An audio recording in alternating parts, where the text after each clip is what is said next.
गुरुदेव भगवान की जय जय जय। देवाधिदेव 1008 श्री वर्धमान महावीर स्वामी भगवान की जय जय जय। परम पूज्य प्रातः स्मरणीय संत शिरोमणि आचार्य भगवान श्री विद्यासागर जी महाराज की जय जय जय। परम पूज्य गुणायतन प्रणेता प्रखर वक्ता भावना योग प्रवर्तक मुनि श्री प्रमाण सागर जी महाराज की जय जय जय। परम पूज्य निर्व्यापक श्रमण मुनि श्री प्रशांत सागर जी महाराज की जय जय जय। परम पूज्य मुनि श्री निर्वेक सागर जी महाराज की जय जय जय। ऐलक श्री निजानंद सागर जी महाराज की जय जय जय। शंका समाधान के आज के इस सत्र में आप सभी का हार्दिक हार्दिक अभिनंदन। इससे पहले हम आज का सत्र प्रारंभ करें उससे पहले पूज्य गुरुदेव के चरणों में नमोस्तु करके अपने जीवन को धन्य करते हैं। सभी लोग हाथ जोड़ें, नमस्तक झुकाएं और मेरे साथ बोलें, हे गुरुदेव नमोस्तु नमोस्तु नमोस्तु। क्या मेरा है क्या पाना है, कैसे हो जीवन का उद्धार, गुणायतन में आओ बंधु, यहाँ सत्य का हो दीदार। बंधुओं, पूज्य गुरुदेव के मार्गदर्शन और पावन प्रेरणा से निर्मित होने जा रहा गुणायतन वह आयतन होगा जहाँ आकर आपका मन होगा झंकृत, जीवन होगा परिष्कृत और चेतन होगी चमत्कृत। इसीलिए मैं आप सभी से आग्रह करता हूँ, आप सभी का आह्वान करता हूँ कि गुणायतन से जुड़ के अपने जीवन को धन्य अवश्य करें। हमारे बीच में आज गुणायतन के शिरोमणि संरक्षक श्री संदीप जी जैन दिल्ली से उपस्थित हैं। वे आएँ और पूज्य गुरुवर का आशीर्वाद प्राप्त करें। और इनके सम्मान के लिए मैं आमंत्रित करता हूँ सिद्धार्थ जी कासलीवाल एवं अन्नू जी अजमेरा गया से। शीघ्रता कीजिएगा। और इसी के साथ मैं प्रथम प्रश्न के लिए आमंत्रित करूंगा श्री ममता महावीर जी बड़जात्या पुणे से। सम्मान कर्त्री के रूप में आमंत्रित करूंगा श्री पूनम जी जैन।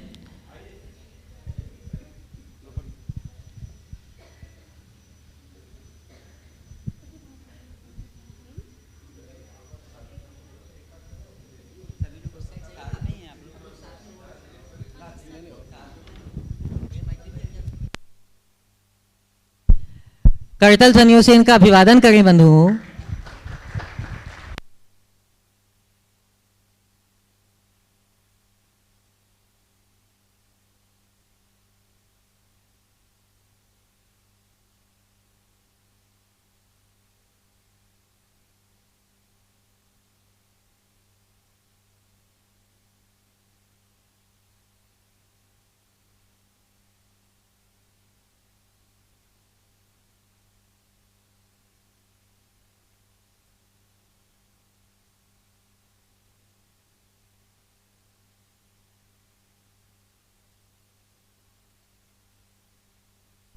प्रथम प्रश्न रखेंगे श्री ममता महावीर जी बड़जात्या पुणे से और आपके बाद तैयार रहेंगे श्रीमान राजवीर रजनी रचित जी गंगवाल कोटा से।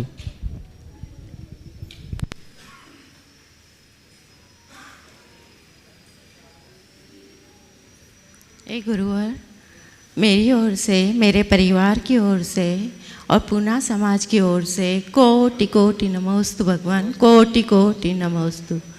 मेरा आज का प्रश्न है गुरुदेव, इंसान की परख कैसे करें? इंसान की परख कैसे करें? इंसान के भीतर की इंसानियत को देखो और उसे परखो। देखो, ये बहुत ही जटिल प्रश्न है। किसी व्यक्ति को परखना बड़ा कठिन होता है। सोने को परखा जा सकता है कसौटी पर इंसान को परखना बड़ा कठिन होता है। पर उसकी भी कुछ कसौटियाँ हैं। किसी भी व्यक्ति को उसके केवल बाहरी व्यवहार से मत समझो, उसके आंतरिक विचारों को समझने की कोशिश करो। एक साथ किसी भी व्यक्ति पर भरोसा नहीं करना चाहिए। उसे निकटता से देखें, उसके प्रत्येक विचार और व्यवहार का अध्ययन करें और फिर देखें कि ये व्यक्ति की सोच कैसी है। विवेकानंद जी जब भारत से बाहर जाना चाह रहे थे, अपनी माँ से आशीर्वाद लिया तो माँ ने कहा, ठीक है बेटा, तू पहले चाकू रखा वो मुझे दे। जब विवेकानंद जी ने चाकू देने की बात की तो चाकू का नोक वाला हिस्सा अपनी तरफ रखा और बेट वाला हिस्सा अपनी माँ की तरफ बढ़ाया। माँ ने हाथ में चाकू लेते हुए कहा, बेटा तू विदेश जा सकता है क्योंकि तू अपने से ज़्यादा औरों का हितों का ख्याल रखता है। तो इस लायक जो मनुष्य व्यक्ति की प्रवृत्तियों में इतनी बारीकियां रखता है वह इन सब चीज़ों को बहुत अच्छे से समझ सकता है और केवल ऊपर ऊपर की बातों से ही जो अपना निर्णय लेता है वो कुछ नहीं कर सकता। श्रीमान राजवीर जी, रजनी जी, रचित जी गंगवाल कोटा से प्रश्न रखेंगे और आपकी बात तैयार रहेंगे सौभाग्यवती चारुलता प्रदीप जी कासलीवाल औरंगाबाद से। ओम। गुरुदेव मुनि श्री प्रमाण सागर जी मुनिराज को त्रिवार नमोस्तु। मंच पर विराजमान समस्त साधुगण को नमोस्तु इच्छामि।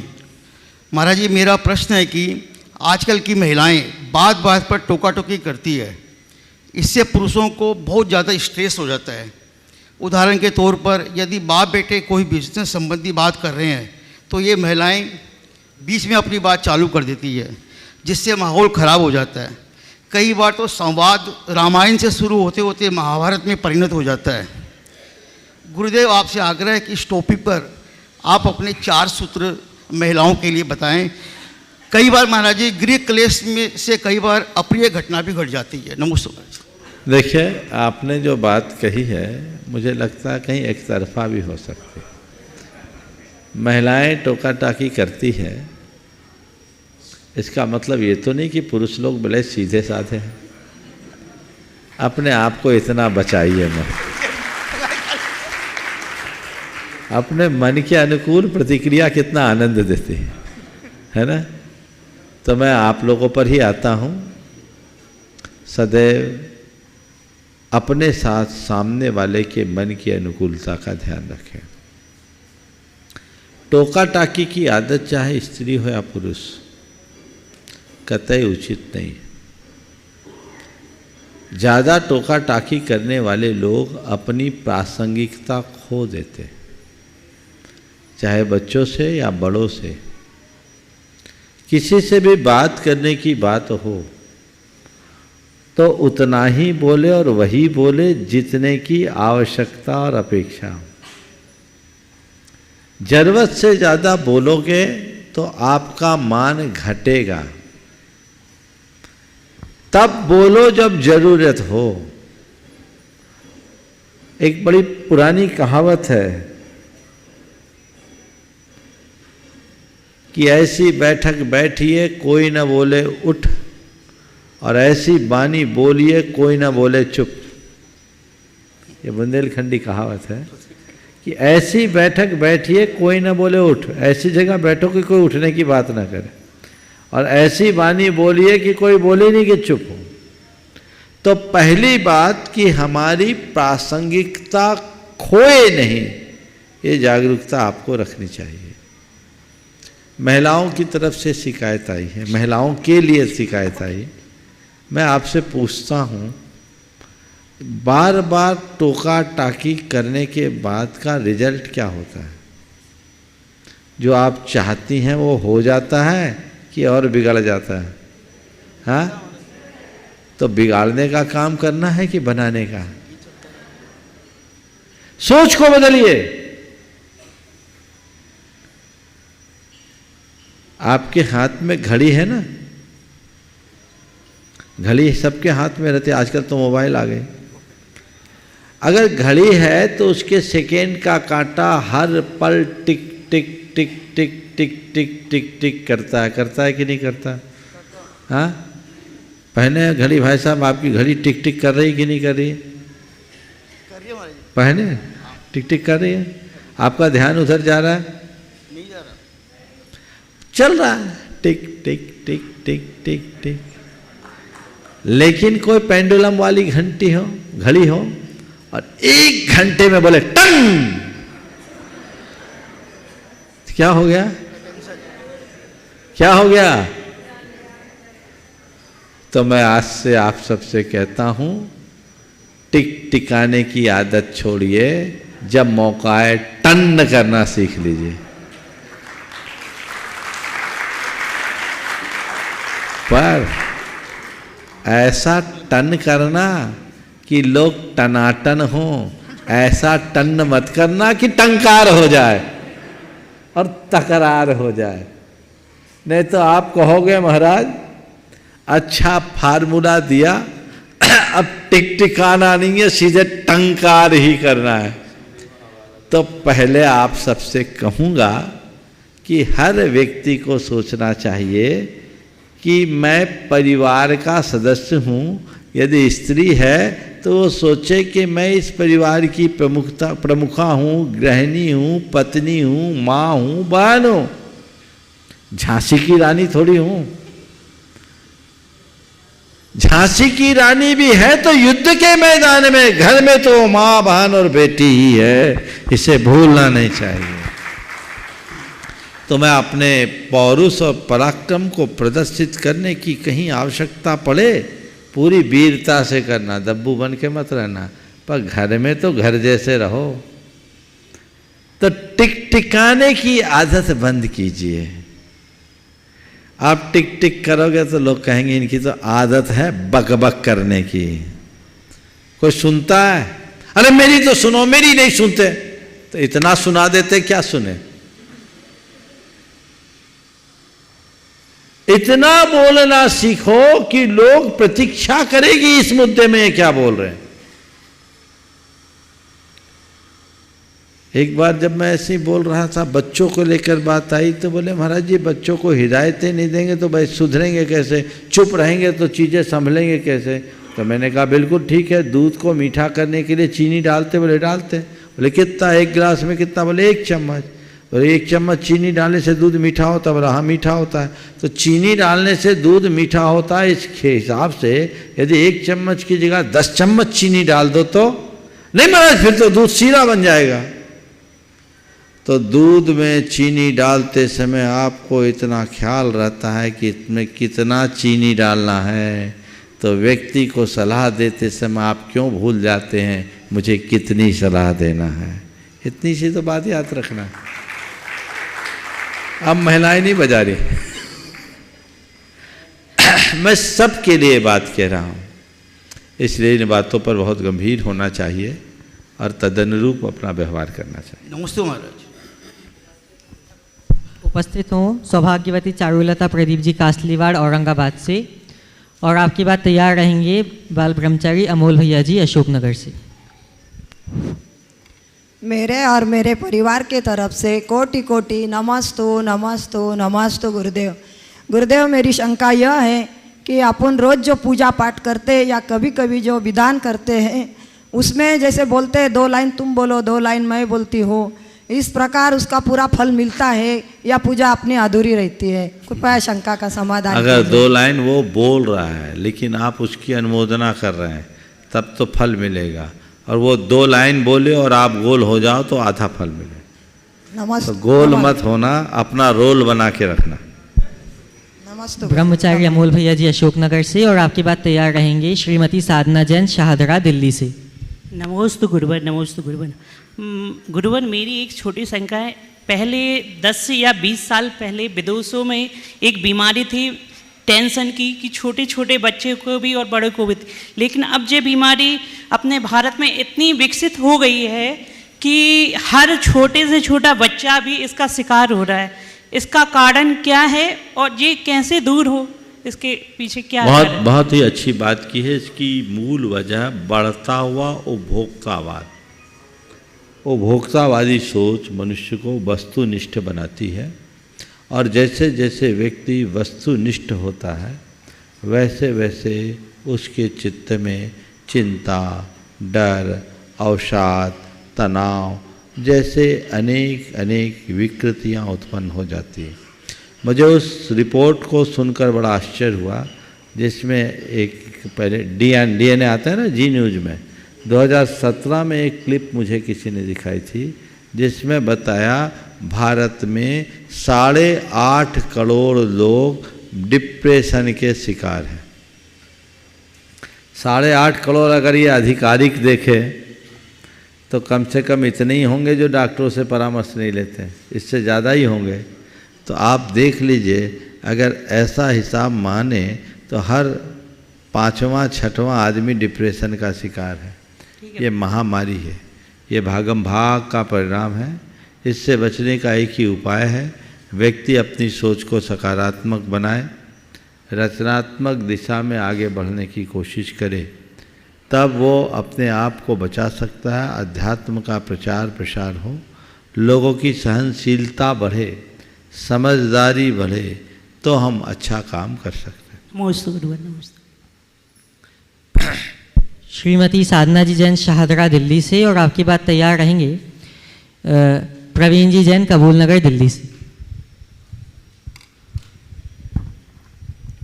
मेरी और मेरी परिवार की तरफ से गुरुदेव को नमोस्तु नमोस्तु नमोस्तु।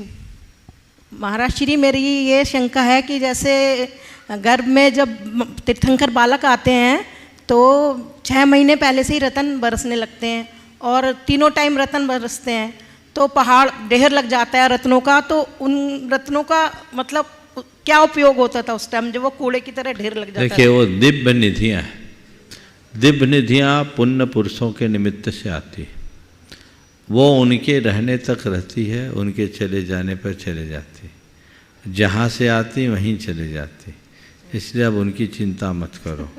भगवान के टाइम में जो रतन बरसे वो तुम्हारे काम में नहीं आने वाले। ध्यान सुनो, भगवान के समय में जो रतन बरसे वो तुम्हारे काम में नहीं आने वाले। भगवान ने तुम्हारे भीतर के जिन 3 रत्नों का परिचय दिया वही तुम्हारे काम के हैं, उनको पहचानो। वो असली रत्न है, सम्यक दर्शन, सम्यक ज्ञान, सम्यक चारित्र, जो जीवन के शाश्वत निधि को प्रदान करने वाला। उसे प्राप्त करो तो भगवान कहते हैं भाग्यवान को रतन मिले, और जो रत्नत्रय धारेगा वो भगवान बनेगा। तो हमें भाग्यवान नहीं, क्या बनना है? भगवान बनना है। तो भगवान के काल में बरसने वाले रत्नों की तो सब चिंता करते हैं, भगवान की वाणी में झरने वाले रत्नत्रय की तो चिंता करो। जीवन तब निहाल होगा, जो शाश्वत निधि है उसे अपनाए। नमोस्तु महाराज जी, नमोस्तु। श्री प्रवीण जी जैन कबूल नगर दिल्ली से, और ठीक है, मंच पे। हाँ, श्री पार्श्वनाथ दिगंबर जैन समाज कबूल नगर शाहदरा दिल्ली के समस्त निवासियों की तरफ से सभी महाराज जी के चरणों में सादर नमोस्तु नमोस्तु नमोस्तु। मुनिश्री, बहुत दिनों से प्रश्न दिमाग में था ये वाला कि जब विद्याधरों की श्रेणियाँ हमारे उत्तर में हैं तो लंका दक्षिण में कैसे? और जितने भी विद्याधर रावण इत्यादि हुए या उनके सुपुत्र हुए जो भी मोक्ष गए, वे सभी हमारे आर्यखंड से मोक्ष गए, सभी आर्यखंड से मोक्ष गए, अपने मांगी तुंगी से या हम कहें बड़वानी जी से, बावन गजा जी से। तो महाराज जी ऐसा क्यों कि वहाँ पे क्या मोक्ष नहीं है या हम वहाँ पे तपस्या नहीं कर सकते जो विद्याधर की श्रेणियाँ हैं? देखिए, विद्याधर की श्रेणियों में विद्याधर रहते हैं, पर केवल विद्याधर की श्रेणियों में ही नहीं रहते। रावण ने लंका बसाई थी तो वो अलग से उसने अपनी नगरी बसाई, इसलिए दक्षिण में लंका के होने में कोई एतराज़ नहीं। और रहा सवाल उन लोगों ने दीक्षा लेके इधर तपस्या क्यों की? रावण ने तो खैर तपस्या नहीं की, पर कुंभकर्ण, मेघनाथ, इंद्रजीत वगैरह जो है, इन्होंने क्यों की? इनको वैराग्य हुआ, इधर की भूमि में पुण्य का आकर्षण अधिक है। जैसे सारे तीर्थंकर सम्मेत शिखर से ही मोक्ष जाते हैं। जन्म अयोध्या में हुआ, कुछ का अन्यत्र भी हुआ, लेकिन फिर भी आए अयोध्या 4 को छोड़ के। तो ऐसे ही इस धरा का पुण्य प्रताप ज़्यादा है, और ऐसे भी जब वैराग्य होता है तो अपने मूल क्षेत्र से दूर जाने में ज़्यादा रस आता है। हो सकता है इसलिए भी उन लोगों ने ऐसा किया। नमोस्तु महाराज जी, नमोस्तु। अब मैं परम पूज्य अलग श्री निजानंद सागर जी महाराज के श्री चरणों में इच्छामी पूर्वक निवेदन करूंगा कि वे अपने प्रश्न के माध्यम से हम सबके समाधान का मार्ग प्रशस्त करें। इच्छामी महाराज जी। एक बार हजारीबाग में एक मुनि संघ का आगमन हुआ तो प्रवचन के समय संचालक महोदय ने कहा कि हमारे नगर का एक होनहार बालक मुनिश्री प्रमाण सागर जी बन करके आत्मा से महात्मा बन गया और महात्मा से परमात्मा बनने की राह पर चल रहा है। हम लोगों को भी ऐसा मार्गदर्शन दो कि हम लोग भी बहिरात्मा पने को छोड़ करके अंतरात्मा बने और अंतरात्मा से परमात्मा बनने के मार्ग पर चलें, इस प्रकार उन्होंने निवेदन किया। तो महाराज जी ने आत्मा परमात्मा की बातें बतलाई, लोगों ने बहुत ध्यान से सुनी और बहुत दिन तक ऐसा प्रवचन चलता रहा और लोग बहुत रुचि से सुनते रहे। तो आत्मा परमात्मा की बात रुचि से सुनना भी भव्यत्व की निशानी है। किसकी निशानी है? पद्मनंदी पंचविंशतिका में पद्मनंदी आचार्य कहते हैं कि तत्प्रति प्रीति चित्तेन येन वार्ता ही सुता निश्चितम सा भवेद भव्यो भावी निर्वाण भाजनम। तत्प्रति प्रीति चित्तेन, जो आत्मा परमात्मा की बातों को प्रीति चित्त होकर के सुनता है, बहुत आदर के साथ बहुमान के साथ में सुनता है, निश्चितम सा भवेद भव्यो, वह जीव नियम से भव्य है, और भावी निर्वाण भाजन, वह नियम से निर्वाण का भागी होता है। इसी प्रकार एक दिन प्रवचन के अंत में एक शेष जी कहने लगे, महाराज जी आप आत्मा परमात्मा की बातें तो बहुत बतलाते हो, परंतु आत्मा तो दिखती नहीं, उसको माने कैसे? आप कहते हो कि आत्मा का सिद्धांत करो, अप रुचि संवक्तम, आज की आत्मा की रुचि सम्यक दर्शन है, पर द्रव्यंते भिन्न, आप में रुचि सम्यक भला है, परंतु आत्मा दिखती नहीं है, उसको हम माने कैसे?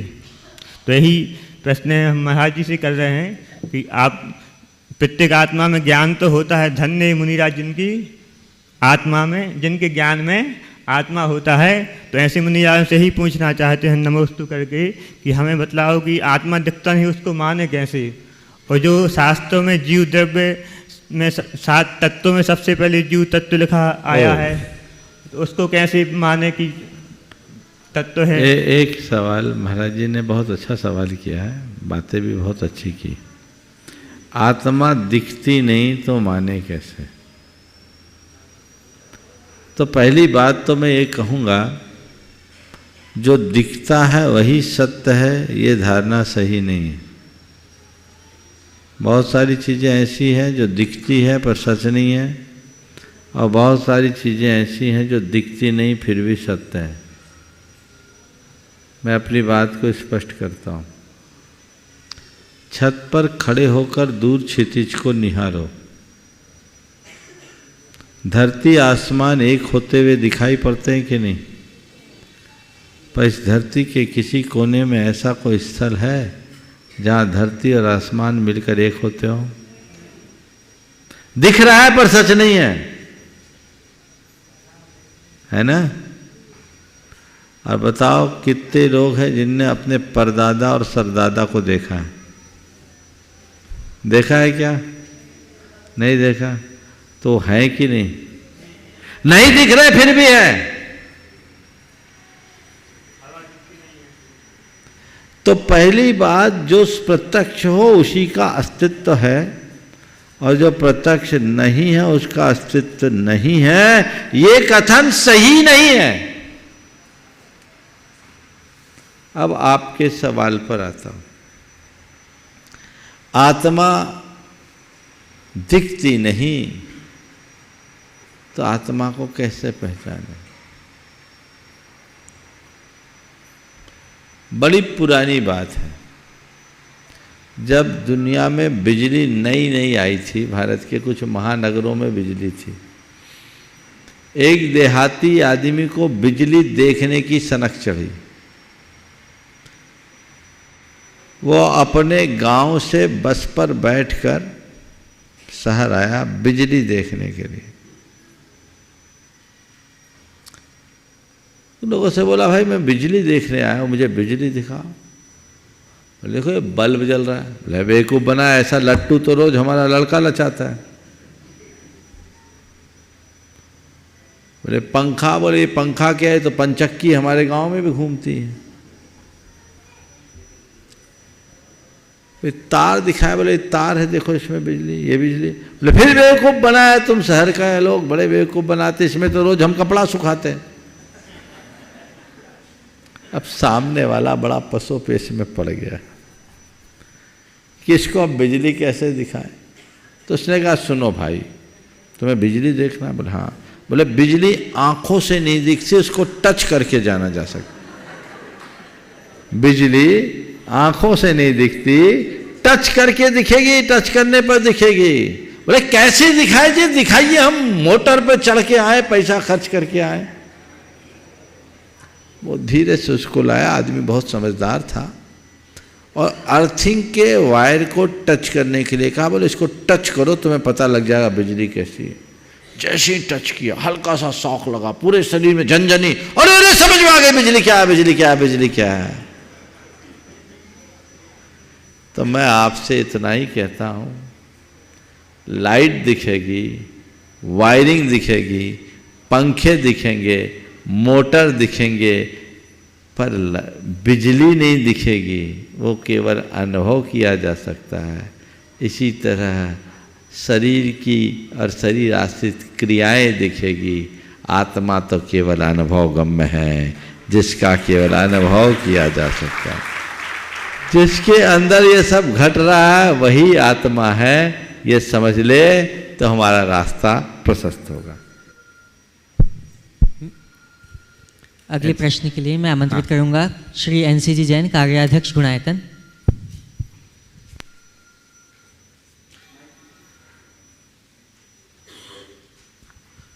सभी महाराजों के चरणों में मेरे परिवार, समस्त मॉडल टाउन जैन समाज और दिल्ली जैन समाज का त्रैबार सादर नमोस्तु।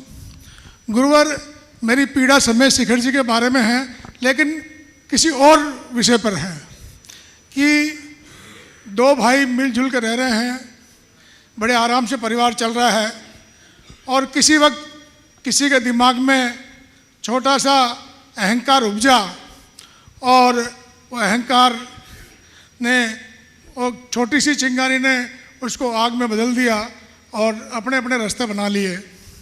गुरुवर, आज सुप्रीम कोर्ट में आज हमारी हियरिंग चल रही है आज ही के दिन, जहाँ श्वेतांबर और दिगंबर जैन समाज आपस में अपने अधिकारों के वर्चस्व के लिए लड़ाई कर रहा है।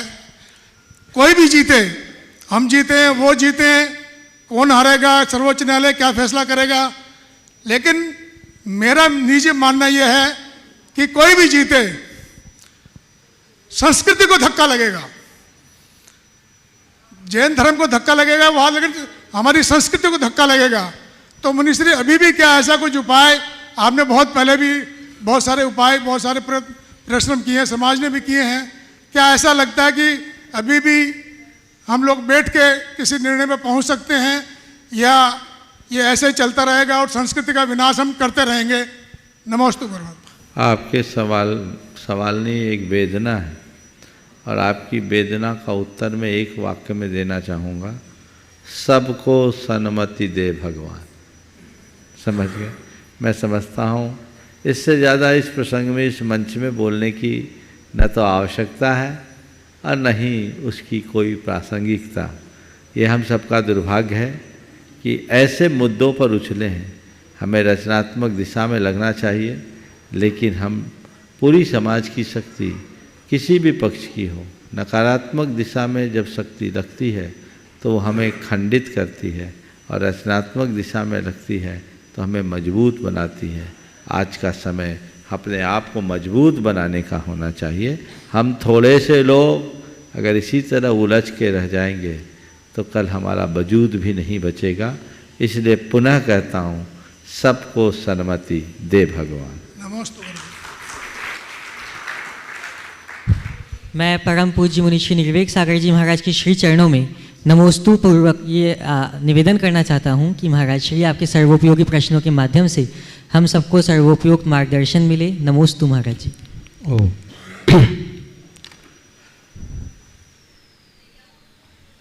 श्री समयसार ग्रंथ में आचार्य कुंद स्वामी ने कर्ता कर्म महाअधिकार दिया है, और उसी महाअधिकार को दो पंक्तियों में संक्षिप्त करते हुए परम पूज्य आचार्य श्री जी ने एक दोहा लिखा है, कर्तापन की गंध बिन, कर्तापन की गंध बिन सदा करें कर्तव्य, कर्तापन की गंध बिन सदा करें कर्तव्य, स्वामीपन ऊपर धरें, स्वामीपन ऊपर धरें, ध्रुव पर हो मंतव्य। ये दोहा आचार्य के द्वारा लिखा हुआ है। हमारी समझ से इसमें पूरा समय सार का कर्ता कर्म महाधिकार है। आपके मुख से इसकी व्याख्यान हो जाए, जिससे संसारी प्राणी कर्ता कर्म और स्वामी पने को समझ सके, यही मंगल भावना है। महाराज जी ने परम पूज्य गुरुदेव के दोहे के माध्यम से आप सब तक एक अच्छा संदेश पहुंचाने का उपक्रम किया। ऐसे भी इन दिनों आप लोग जब महाराज लोगों के प्रश्नों को सुन रहे हैं, आनंद तो आप लोगों को अलग प्रकार का ही रहा है। आज ये बहुत ही गहरा और आध्यात्मिक सवाल है। गुरुदेव ने लिखा है, कर्ता पने की गंध बिन सदा करे कर्तव्य, स्वामीपन ऊपर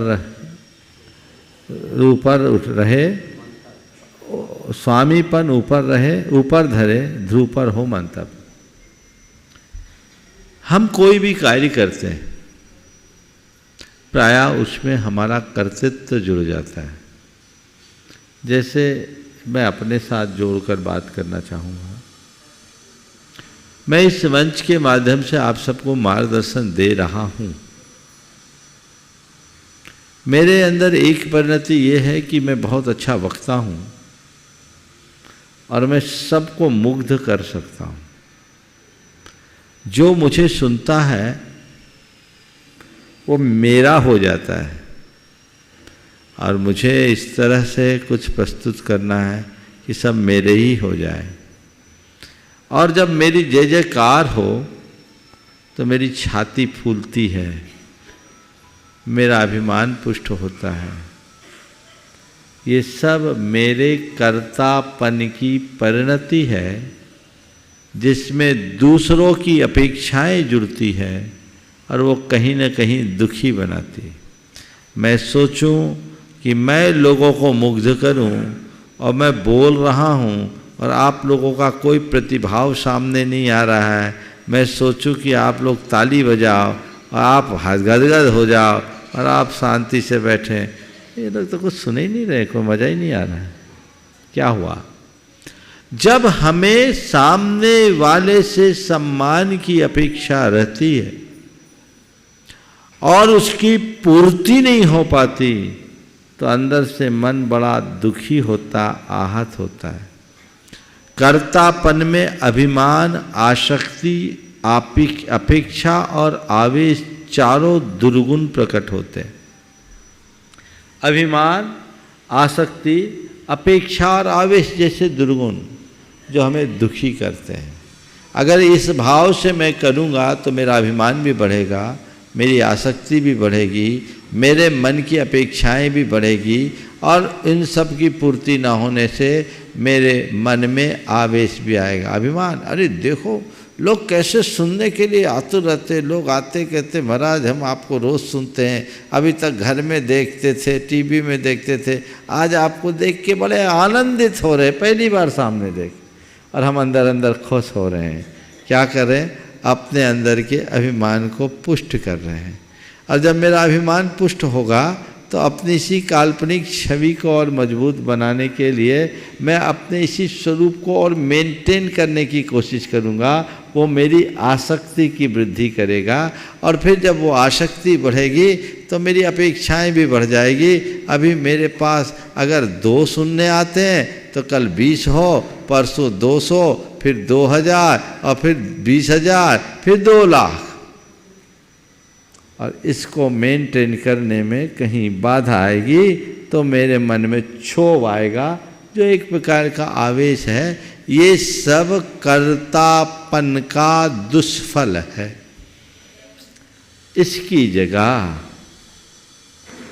अगर मैं ये सोचकर चलूं कि गुरु से मुझे जो मिला है गुरु कृपा से प्राप्त हुआ और गुरु ने कहा कि मैंने तुम्हें दिया, तुम औरों को दो, ये मेरा कर्तव्य है।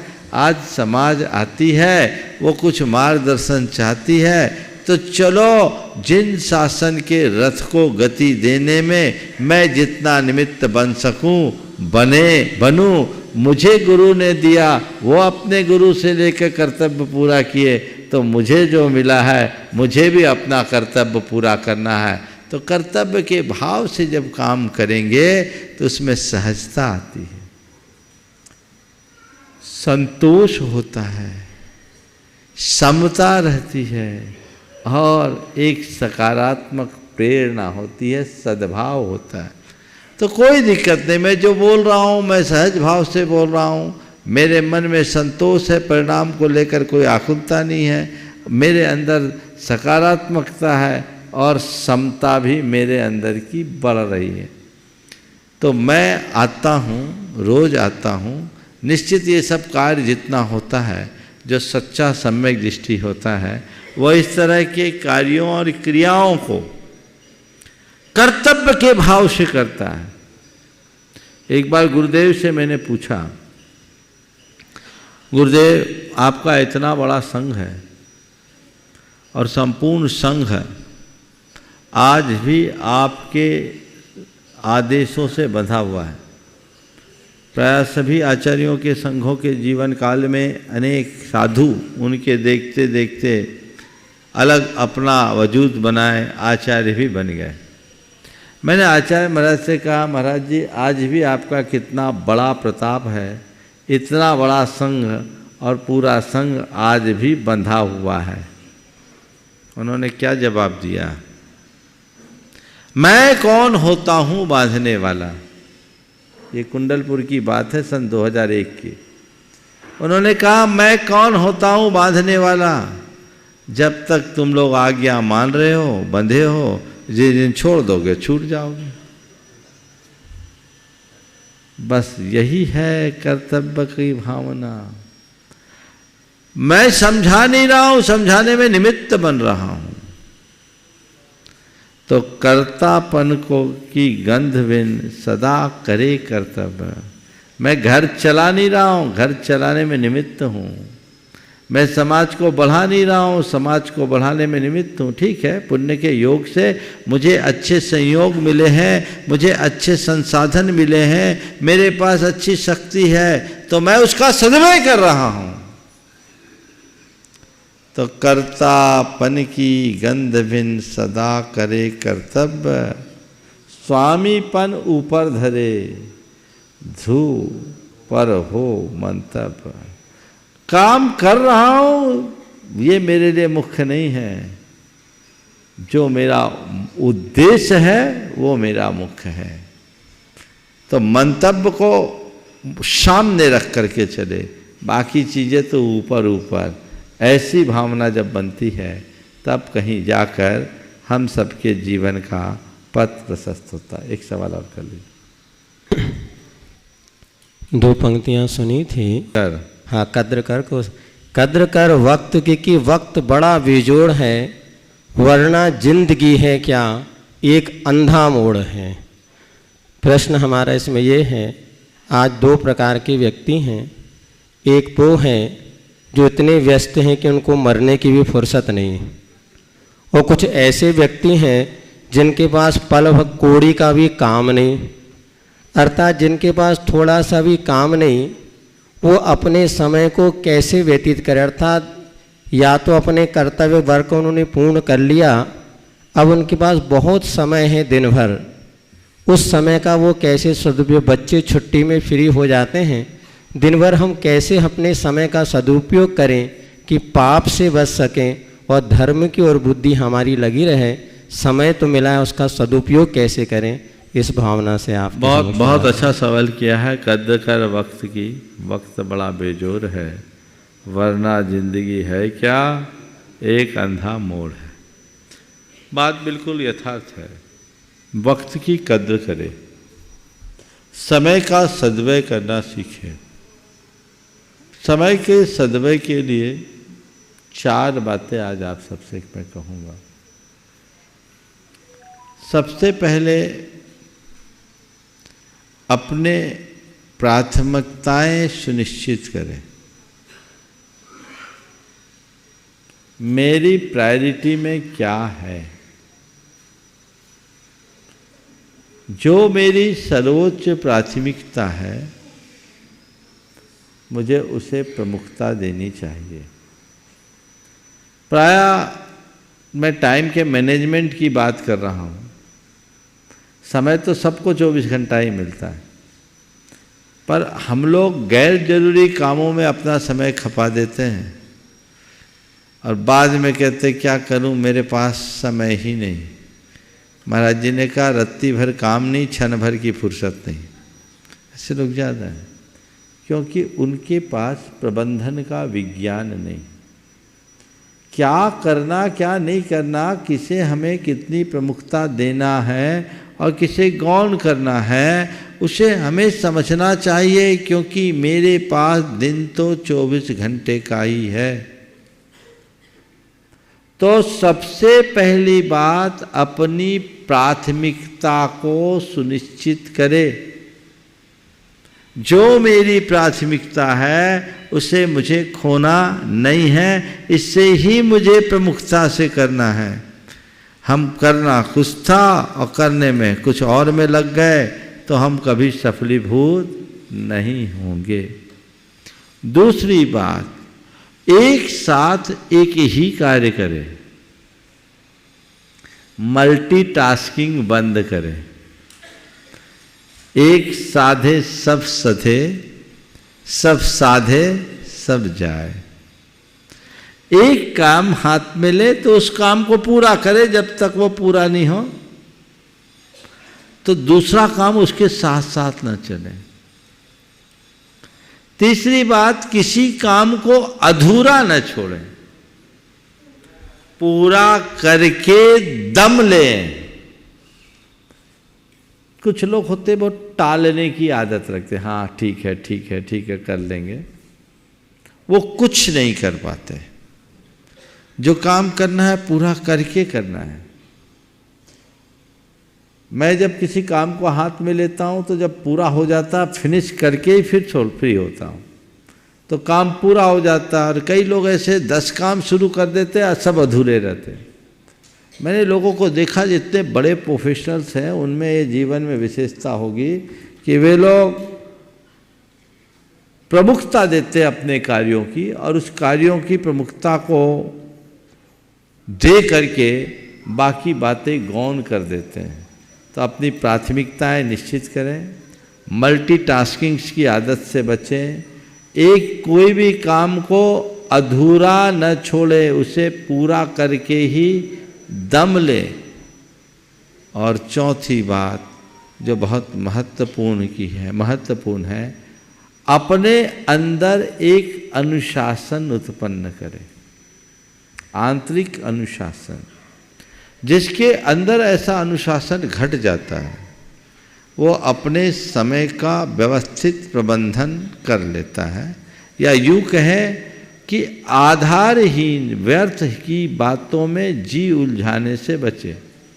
महाराज जी ने एक श्लोक लिख के दिया, काव्य शास्त्र विनोदेन कालो गच्छति धीमताम और व्यसनेन च मूर्खानाम निद्रा करेन वा।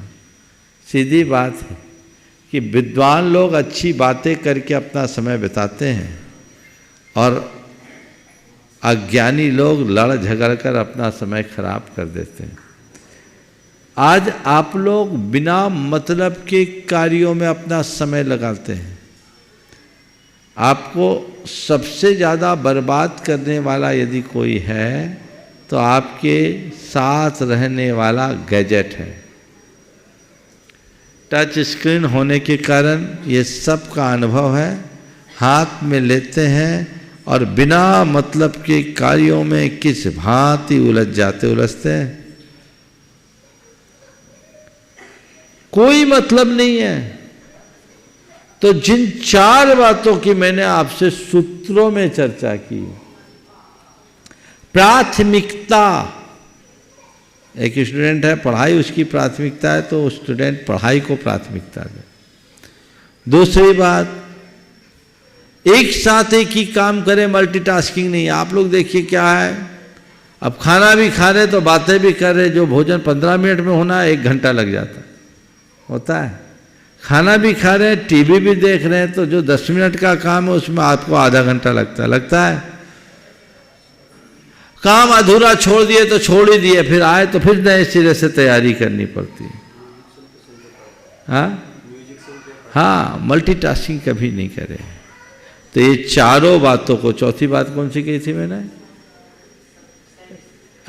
सेल्फ डिसिप्लिन अपने अंदर लाए, अनुशासन, और जो करने योग्य है कार्य उसको करना है, बाकी कार्य को मुझे कतई नहीं करना। यदि इन बातों को ध्यान में रखेंगे तो सुनिश्चित तौर पर बहुत अच्छे परिणाम आएंगे। महाराज जी पूछेंगे। मैं परम पूज्य मुनि श्री प्रशांत सागर जी महाराज के चरणों में निवेदन करूंगा कि वे अपने प्रश्न के माध्यम से हम सबको समाधान का मार्ग प्रशस्त कराएं। नमोस्तु।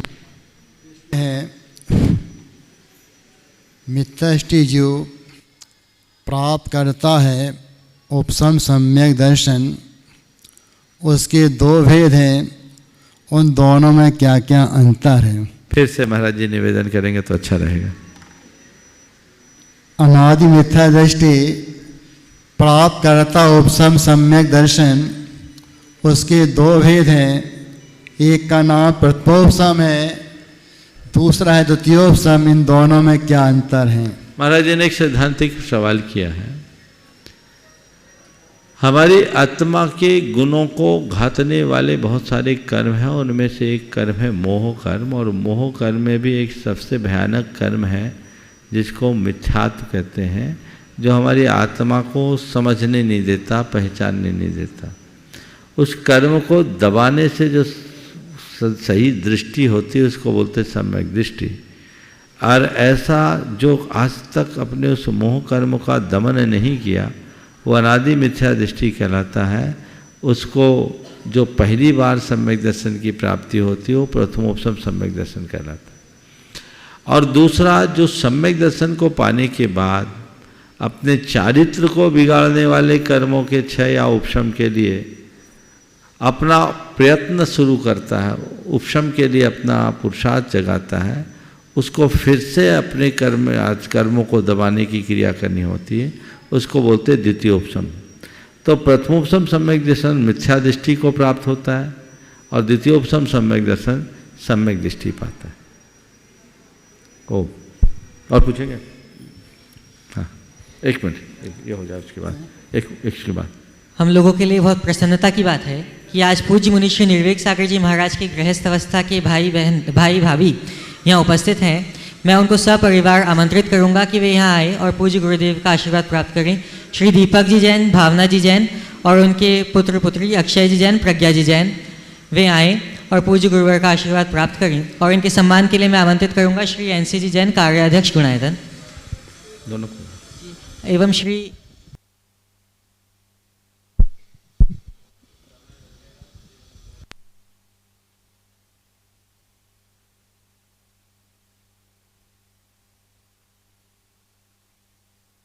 ये बहुत ही गौरव के क्षण है। आप लोगों को बहुत गर्म जोशी के साथ इनका सम्मान। ये वो परिवार है कि अभी आप हमारे बाजू में निर्वेक सागर जी महाराज को तो देख ही रहे हैं, और इनकी एक बहन है संतुष्टमती, वो आरिका संतुष्टमती के रूप में हमारे संघ में अनंतमती, आरिका अनंतमती के संघ में साधनारत है। तो ये महिलाओं को बुला लो, महिलाओं के लिए। तो ये बहुत गौरव का विषय है। आज ये पूरा परिवार यहाँ दर्शन के लिए आया है। एक बार जोरदार करतल ध्वनि से स्वागत कर दें। और मैं चाहूँगा कि अगर परिवार से कोई सवाल करना हो तो सवाल भी कर सकते हैं। दीपक करना चाहो तो सवाल कर सकते हैं। है सवाल? हाँ, नहीं है? जल्दी दो, माइक दे दो। ओम।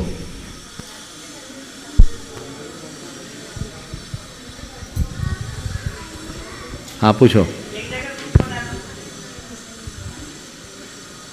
नमोस्तु महाराज।